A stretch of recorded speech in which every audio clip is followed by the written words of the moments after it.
So, this is it.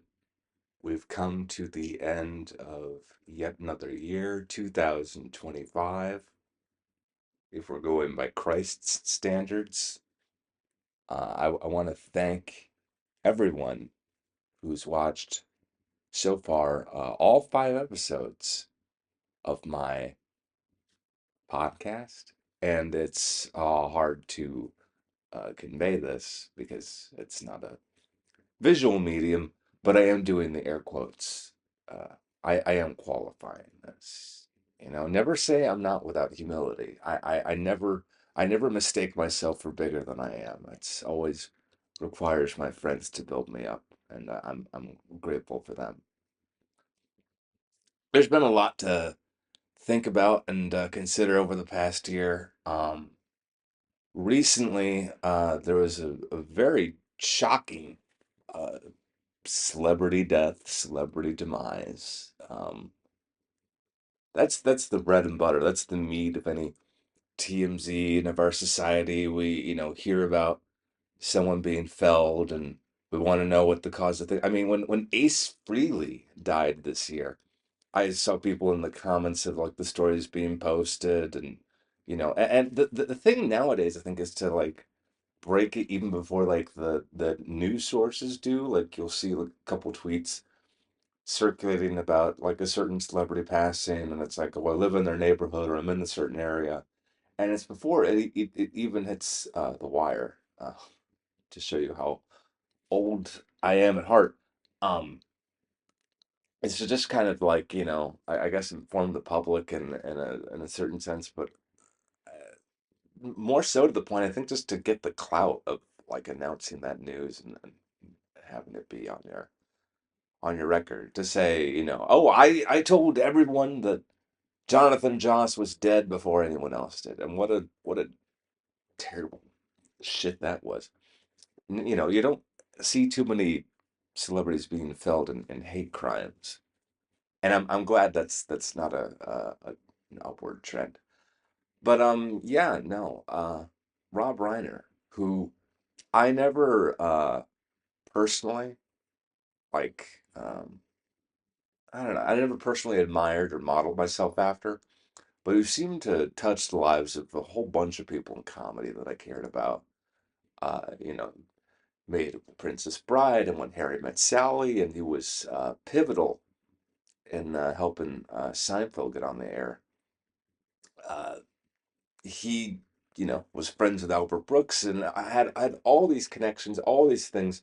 All these people are affected by one person, and even if his death weren't in as violent a manner as it was, uh, it would still, I'm sure, devastate people. Even if he just passed away in his sleep of a heart attack, I'm sure it would uh, be a big, devastating loss. And not meaning to forget his wife, who was also killed, and a lot of people in the comments just going, uh, women tend to be superfluous in death, and really it's just like don't forget her name. And I'm just sort of thinking like, mourning is a great time to examine your feminism. It's always great to suffer through the trauma of a murder and then think, oh, you know what? I'm not actually being woke enough about this. You know, I saw one tweet that said, oh, as Nick Reiner, he killed his parents on the first night of Hanukkah. And for me, it confirmed that, yes, we finally know that he killed his parents, and he was anti-Semitic while he did it. At long last, we have indicted the parent murderer on a charge of anti-Semitism. So glad that the Nazis are. I mean, a Jewish son going after his own parents. Like, I feel like some people actually have substantial things to say, and some people just put things out in the internet to hear themselves talk. Look at themselves post, whatever the proper verbiage there is on that. Yes, he did it on the first night of Hanukkah. Oh, so hurtful. He blew up the entire world, and he said the N word while doing it. It's we just. it's we're a more caring generation and we care about each other's feelings, but sometimes we wrap ourselves up too much in the decorum of things. Anyways, yeah, that was terribly sad to hear about, and gave me flashes of Phil Hartman, who, if you know anything about him or the way that he was killed, I mean, that was awful, and that's been, I think, very influential on my lack of a faith system at all. To know that things can just kind of happen randomly like that. I don't want to think we are tyrannized by a higher deity, like he's our Assad or whoever, and we're just kind of like mice in the maze. But that life is pretty random chaos, and lots of great things can happen, and lots of obscene, horrible things can happen, as we know. And really, the point of life is to just try to live your life and try to get in as much good as possible before something awful or horrible happens.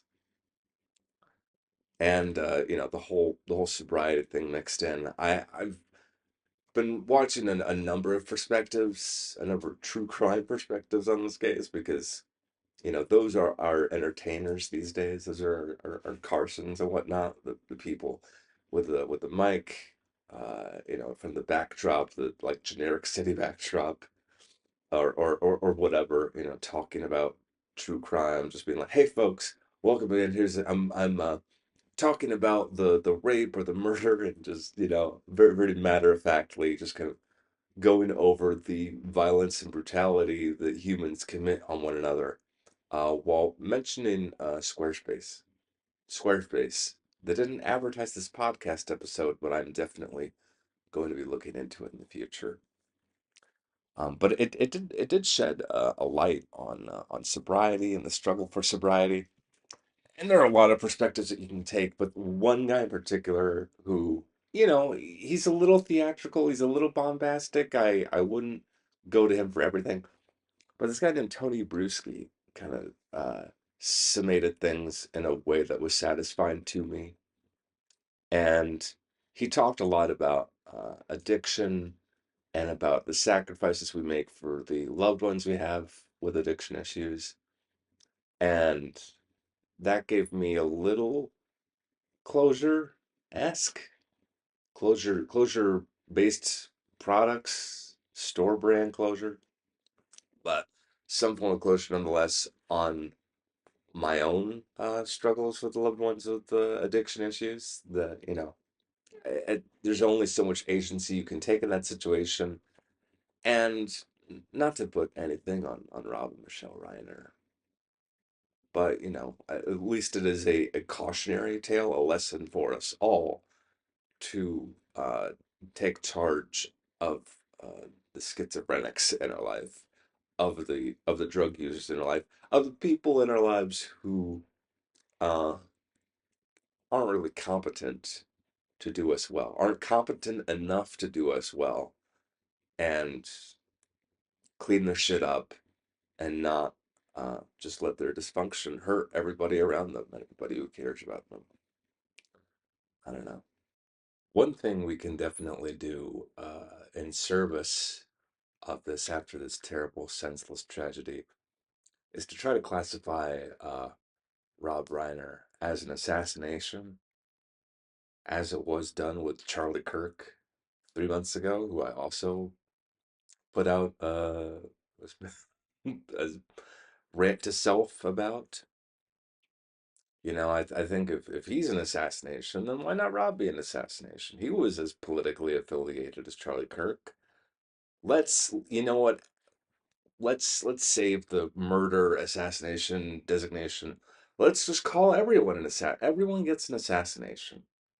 Everyone who dies gets assassinated by their stupid body. It's such a thing of conservatives. They want to say their country's being taken away from them, and nothing ever swings their way. And they get Charlie Kirk classified as an assassination. He was clipped by some 20-year old, so far as the official story that we're told. Some 20-year old who was poisoned uh, by the internet and by toxic YouTube rivalries. They've now claimed a life, and that gets termed an assassination, like he's JFK or some shit. I'd say Rob is just as much an assassination. If we're just saying anybody who gets murdered who has some loose tie to politics, who comments on politics, who comments on an election, yeah, this should be an assassination, and we'll probably have to go back and label a few more assassinations.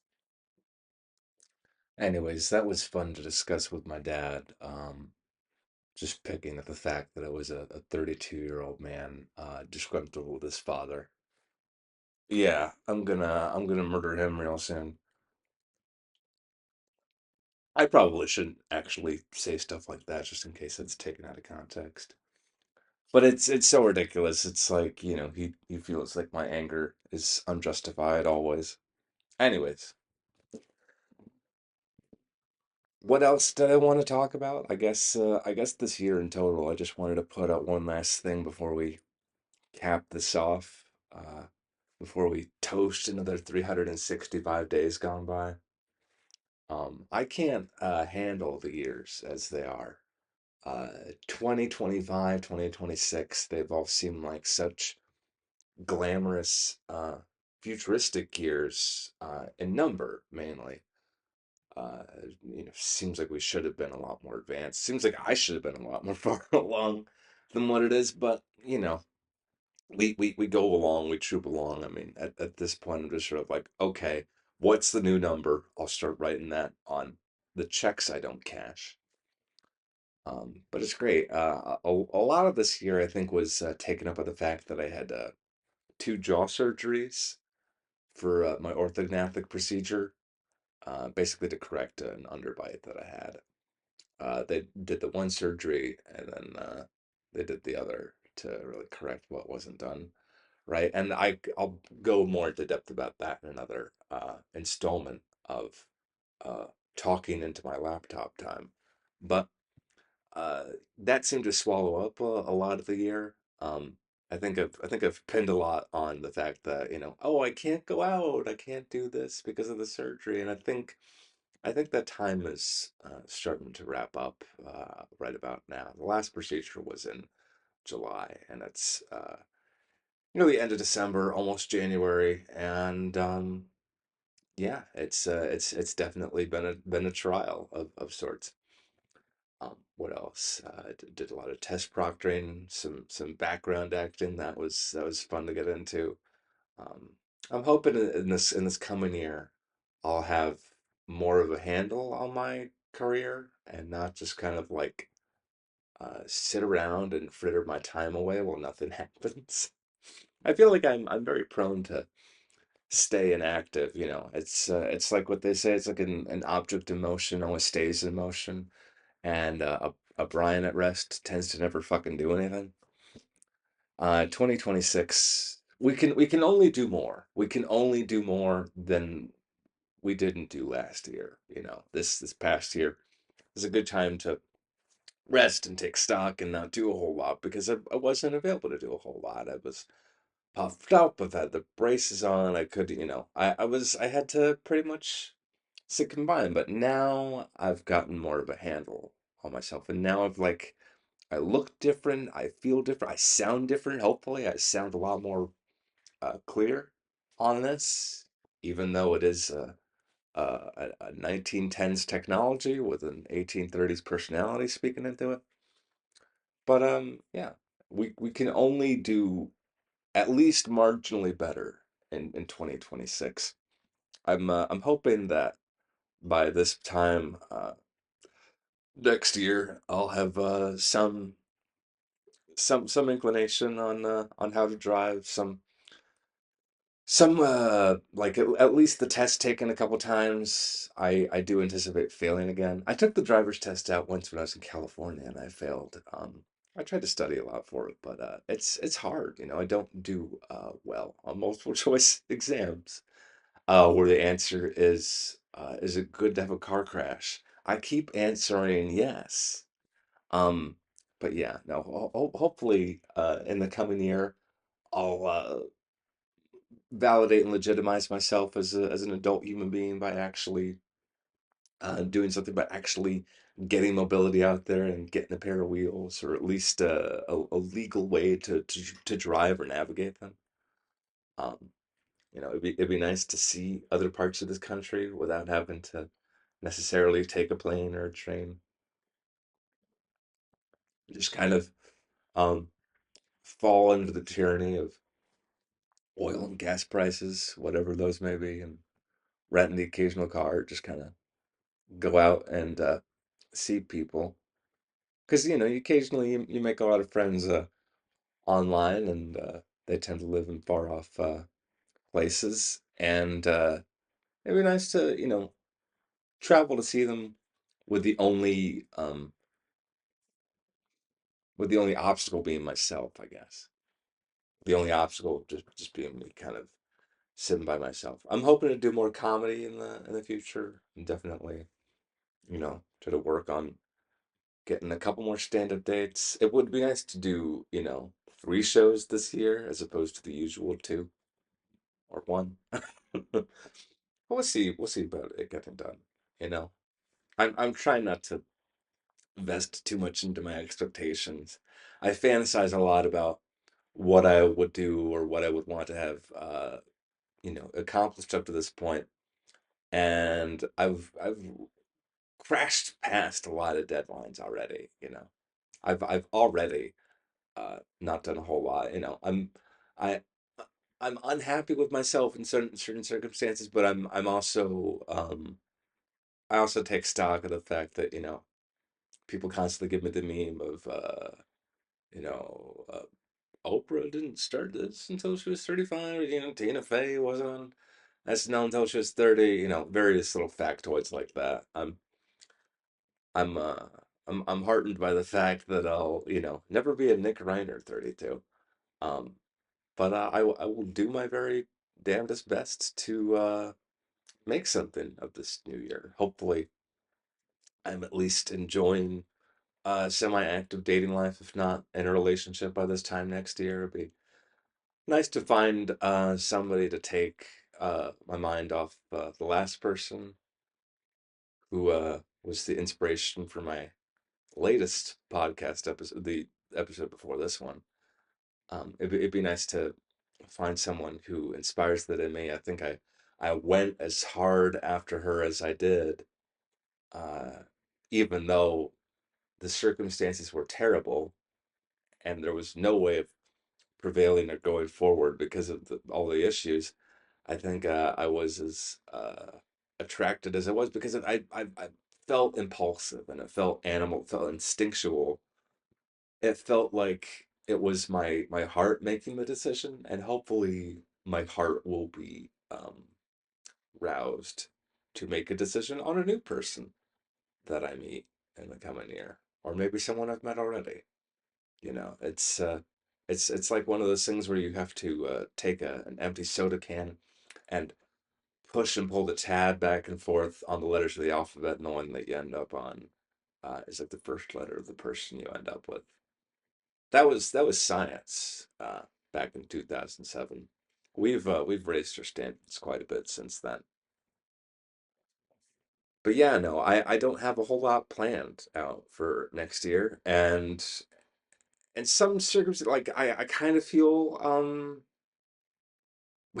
awful about that. I feel like I should really pick my shit up and clean my shit and do different things with my fecal matter. Um, but in other circumstances, I'm just like, I will get there. I will, I will somehow manage myself, and I will get things together. I will be on my own, or more likely with roommates, or with a person in my next living situation the next year. I'm, not hoping to stay here forever, but it's fine. Like I kind of took the respite because the last time I did roommates, it pretty much went from one roommate situation to the other, and it was hell, and I just couldn't find anybody stable enough and couldn't like find working situations that lasted long enough to pretty much sustain myself. It was hard, but it's New York is a city worth hanging out to, certainly. And yeah, um, just hoping to find more work in the next year. Hoping to find work situations, but also just satisfying creative art situations. Maybe I'll go viral next year. I've never really done it in years past, so there's reason to believe that 26 will be just as uneventful, just as um 200 views as the last few years, but one can always be hopeful. They can't ever take hope from me. And I think back to myself, that's a load of bullshit. Like, I have nothing substantial to hold on to, so I can at least be like, at least I have ideas that I might be doing better. At least I can dream and sleep a little bit. It's like, what is that worth? Come on. You've always had that. They can't take hope from you. You know, they can't take thoughts from you either. They can't take I don't know, they can't take the concept of time from you. They can't take your ability to tell time. Is it any wonder why I pursued a career as a stand-up comic when I'm so good at just talking and bullshitting and pulling things out of my ass in a successive manner that sounds halfway decent and semi-lucid? But yeah, I'm hoping for rejuvenations to my acting and comedy prospects. I sound a lot like my dad.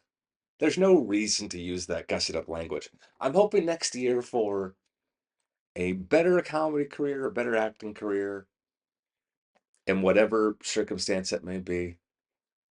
I'm hoping for posts to do a little better, and I'm hoping for a little more management on my life. I'm about to close up my chapter with my orthodontics.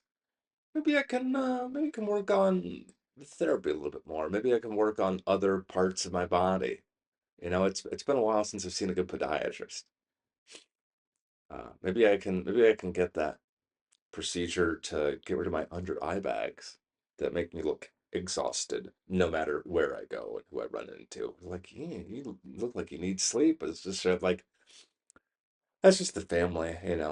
It's genetics, but also they've been keeping me up my whole life.